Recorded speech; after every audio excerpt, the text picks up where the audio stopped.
दोस्तों, पीएम मोदी के कई तरह के किरदार है। जब दुनिया के नेताओं से मिलते हैं तो अलग तरह की बात करते हैं, जब इंटरव्यू देते हैं तो अलग किरदार में आ जाते हैं, जब रैलियों में भाषण देते हैं तो बिल्कुल ही अलग किरदार में आ जाते हैं।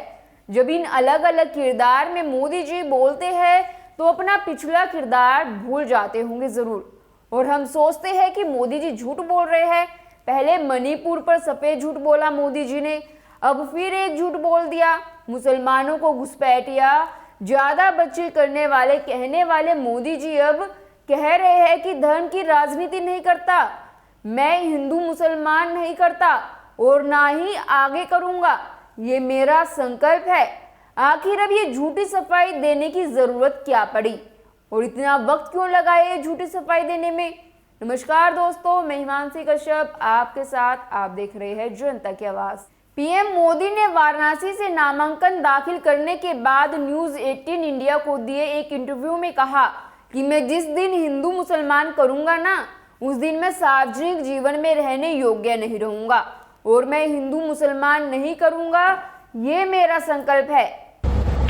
मेरा पहले से मंत्र रहा है सबका साथ सबका विकास। मैं वोट बैंक के लिए काम नहीं करता हूँ। स्टेज पर आपने मुसलमानों का जब जिक्र किया तो घुसपैठिया, ज्यादा बच्चा पैदा करने वाला, इसकी क्या जरूरत आनी पड़ी थी? मैं जिस दिन हिंदू मुसलमान करूंगा ना, उस दिन मैं सार्वजनिक जीवन में रहने योग्य नहीं रहूंगा और मैं हिंदू मुसलमान नहीं करूंगा, ये मेरा संकल्प है। तो क्या पीएम मोदी को एहसास हो गया है मुसलमानों पर दिए गए बयान उनके गलत है? क्या इसलिए अब करेक्शन कर रहे हैं? दोस्तों, ज्यादा दूर नहीं, 21 अप्रैल की ही बात करते हैं, जब राजस्थान के बंसवाड़ा में पीएम मोदी ने मुसलमानों के बारे में कहा था घुसपैठिया और ज्यादा बच्चे पैदा करने वाला। ये संपत्ति इकट्ठी करके किसको बांटेंगे? जिनके ज्यादा बच्चे हैं उनको बांटेंगे, घुसपैठियों को बांटेंगे। क्या आपकी मेहनत की कमाई का पैसा घुसपैठियों को दिया जाएगा? सुना आपने, आपकी मेहनत की कमाई का पैसा घुसपैठियों को दिया जाएगा। आपको मंजूर है ये? आप सबने ये वीडियो देख लिया होगा। ये वीडियो सबूत है कि मोदी जी मुसलमानों पर क्या बोलते हैं और क्या बोला है। अगर न्यूज एंकर चाहती तो क्रॉस क्वेश्चन कर सकती थी और कायदे से करना भी चाहिए था। ये वीडियो तो हर जगह उपलब्ध है, अपने फोन में ही निकालकर मोदी जी को दिखा सकती थी, कह सकती थी कि देखो आपने तो खुल्लम खुल्ला मुसलमानों पर बोला है। बस इतना पूछने की हिम्मत ही नहीं हुई। कांग्रेस के घोषणा पत्र में पूरी तरह मुस्लिम लीग की छाप है। दोस्तों, ये ही नहीं, इसके अलावा कुछ और बयानों में भी पीएम मोदी ने कहा है कि कांग्रेस का घोषणा पत्र मुस्लिम लीग जैसा दिखाई देता है, कि वो माताओं बहनों का सोने का हिसाब करेंगे, उसकी जड़ती करेंगे, जानकारी लेंगे और फिर उस संपत्ति को बांट देंगे। मेरी माताओं बहनों, ये आपका मंगल सूत्र भी बचने नहीं देंगे, यहां तक जाएंगे, मैं कहने आया हूं। सुना आपने, यहाँ तक कहा कि कांग्रेस का इरादा देश की नारी के मंगलसूत्र छीनने का है और छीनकर मुसलमानों को बांट देगी। मोदी जी यहीं नहीं रुके। अगर आपके पास 2 घर है कि भाई 2 घर है, एक वापस दो, सरकार को दे दो। सुना आपने, अगर आपके पास 2 मकान हैं तो एक मकान मुसलमानों को दे देंगे। तुम्हारे पास 2 भैंस हो है तो एक भैंस कांग्रेस वाला कैसे सरकार में आपी दो, एक तुम्हारा छोकरा ना पाए। 2 भैंस है तो एक मुसलमानों को दे देंगे। दोस्तों, अब सवाल उठ रहे हैं कि 4 चरणों में मतदान के बाद मोदी जी को झटका लगा है और वो समझ गए हैं कि मुस्लिम विरोधी सोच भाजपा के अभियान के लिए मुश्किल खड़ी कर रही है। अगर ऐसा नहीं है तो मुसलमानों से घोर नफरत करने वाले नेता की छवि बनाने वाले मोदी जी को आज मुसलमानों को दुहाई क्यों देनी पड़ रही है? क्यों कहना पड़ रहा है कि मैंने मुसलमानों का नमक खाया है? मेरे अगल बगल में सारे मुस्लिम परिवार हैं, तो हमारे घर में ईद भी मनती थी, हमारे घर में और भी त्योहार होते थे, तो मैं उस दुनिया से पला बढ़ा। आज भी मेरे बहुत सारे दोस्त हैं पुराने। जी हाँ, मोदी जी को कहना पड़ रहा है कि मैंने मुसलमानों का नमक खाया है। मोदी जी ने अपने बचपन की दुहाई दी, कहा मेरा जो घर है ना, मेरे अगल बगल में सारे मुस्लिम परिवार है, यानी कि कह रहे हैं कि मेरे पड़ोसी मुस्लिम थे, हमारे घर में ईद भी मनती थी, हमारे घर में और भी त्योहार होते थे, हमारे घर में ईद के दिन खाना नहीं बनता था, सारे मुस्लिम परिवारों से मेरे यहाँ खाना आ जाता था। जब मुहर्रम निकलता था तब हमारा ताजिए के नीचे से निकलना अनिवार्य होता था, हमें सिखाया जाता था, मैं उस दुनिया से पला बड़ा हूँ। दोस्तों, मोदी जी की ये बात सुनकर तो न्यूज़ एंकर रूबिका लियाकत हैरानी में पड़ जाती है, चुप हो जाती है, ये भी नहीं पूछ पाती कि जिन मुसलमानों ने आपको बचपन में खाना खिलाया, ताजिया दिखाया, उन्हीं मुसलमानों को आपकी नज़रों के सामने 2002 में सब्जी की तरह काट दिया गया और आप तमाशा देखते रहे। महिलाओं को त्रिशूल पर टांग दिया गया, खेतों में घसीटा गया, घरों में जला दिया गया, तब आपने क्या किया? पीएम मोदी ने 7 मई को मध्य प्रदेश के धार में 2 सबसे बड़े विवादास्पद बयान दिए। मोदी जी ने धार की रैली में कहा, कांग्रेस पार्टी का इरादा अल्पसंख्यकों को खेल में महत्व देने का है। कांग्रेस का इरादा खेलों में भी अल्पसंख्यकों को प्राथमिकता का है। यानी क्रिकेट टीम में कौन रहेगा, कौन नहीं रहेगा, ये कांग्रेस अब धर्म के आधार पर तय करेगी। सुना आपने? इसका मतलब है कि धर्म के आधार पर कांग्रेस तय करेगी कि क्रिकेट में कौन रहेगा और कौन नहीं।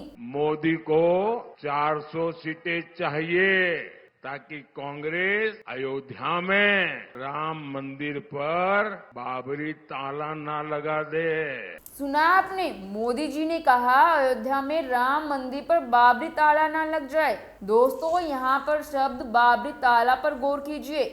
अयोध्या में राम मंदिर का उद्घाटन खुद मोदी जी कर चुके हैं। मुसलमान इस पर अपना दावा भी छोड़ चुके हैं।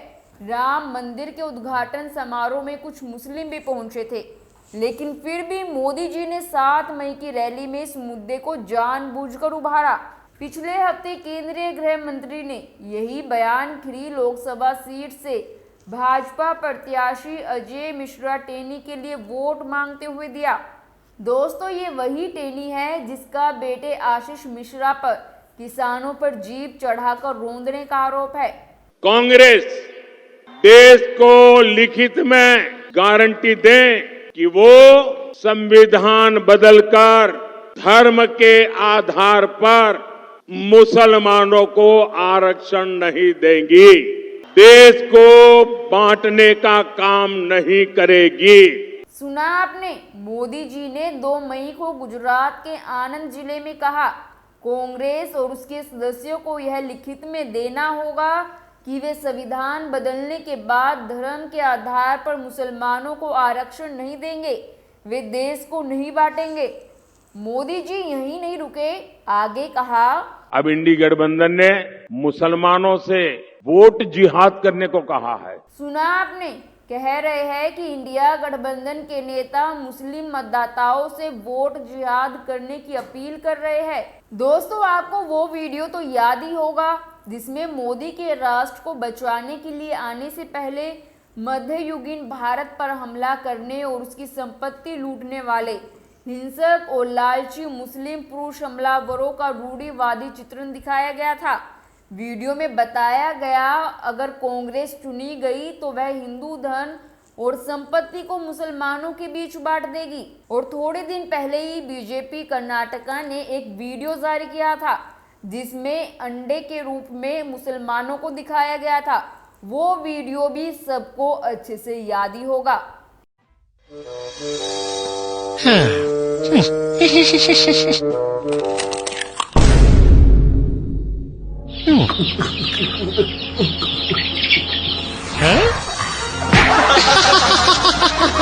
कांग्रेस समेत विपक्षी दल पीएम मोदी पर बार बार झूठ बोलने का आरोप लगा रहे हैं। वे इस बात को तथ्यों के साथ पेश करते हैं। सोशल मीडिया पर आपको मोदी जी के ऐसे तमाम वीडियो मिल जाएंगे जिसमें मोदी जी के बयानों में मुसलमान शब्द को कई बार पेश किया गया है और बार बार किया जा रहा है।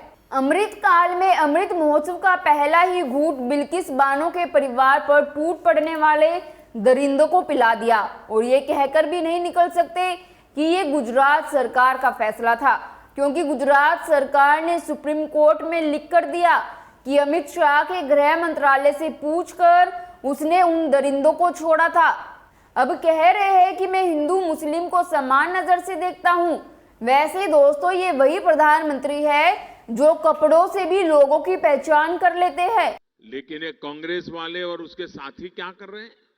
हो हल्ला मचा रहे हैं, तूफान खड़ा कर रहे हैं और उनकी बात चलती नहीं है तो आगजनी फैला रहे हैं। भाइयों बहनों, ये जो आग लगा रहे हैं, टीवी पे उनके जो दृश्य आ रहे हैं, ये आग लगाने वाले कौन है वो उनके कपड़ों से ही पता चल जाता है।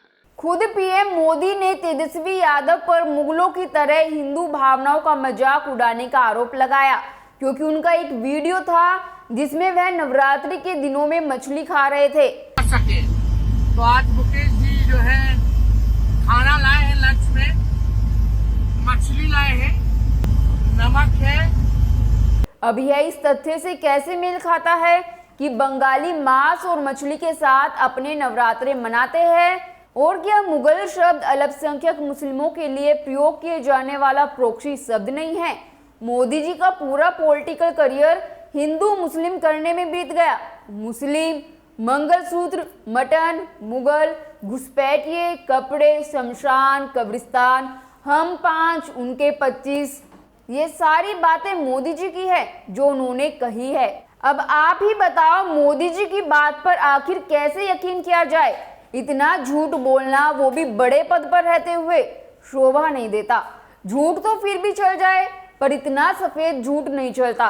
खैर, आपकी मोदी जी के बयान पर क्या राय है, हमें कमेंट कर जरूर बताएं और बाकी खबरों के लिए देखते रहिए जनता की आवाज। इस वीडियो को लाइक करें, शेयर करें और अगर पहली बार जनता की आवाज न्यूज चैनल को देख रहे हैं तो चैनल को सब्सक्राइब भी करें और घंटी जरूर बजाएं, चैनल की भी और सरकार की भी। आज की नेशनल मीडिया के मुकाबले में जनता का साथ दीजिए और उसकी ताकत बनिए, जनता की आवाज बनिए और हो सके तो इसके लिए चैनल को ज्वाइन भी करें।